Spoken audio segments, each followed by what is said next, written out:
Welcome to true 9 news. APPCC chief YS Sharmila ముఖ్యమంత్రి జగన్ పై sensational comments. సాక్షిలో జగన్తో పాటు నాకు కూడా సగం బాటా ఉంది వైఎస్ షర్మిల అన్నారు. సాక్షి పత్రికలో తనపై దుష్ప్రచారం చేస్తున్నారని షర్మిల మండిపాటు. తనను రోజుకొక దొంగతో జగన్ తిట్టిస్తున్నారని ఆగ్రహం వ్యక్తం చేశారు. ఏం పీక్కుంటారో పీక్కోండి అని తీవ్ర వ్యాఖ్యలు చేశారు.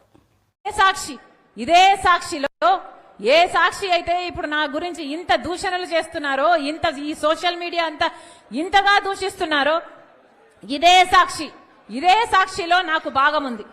ఇదే సాక్షిలో జగన్మోహన్ రెడ్డి గారికి ఎంత భాగం ఉందో ఆయన బిడ్డ రాజశేఖర్ రెడ్డి బిడ్డకు కూడా అంతే భాగం ఉండాలని రాజశేఖర్ రెడ్డి గారు నిర్ణయించారు. ఇది రాజశేఖర్ రెడ్డి గారి నిర్ణయం. ఏ సాక్షిలో అయితే నాకు సమాన భాగం ఉందో అదే సాక్షిని వాడుకొని ఈ రోజు నా మీద వ్యతిరేకంగా మీరు ఇంత దూషిస్తారా? ఇంత ఘోరంగా వ్యవహరిస్తారా? ఇంత నీచంగా ప్రవర్తిస్తారా? ఇంత అవసరం ఉందా? ఇంత నీచానికి దిగజాల్చాల్సిన అవసరం ఉందా? ఈ రోజు వ్యక్తిగతంగా మాట్లాడాల్సిన అవసరం ఏముంది అని అడుగుతున్నా.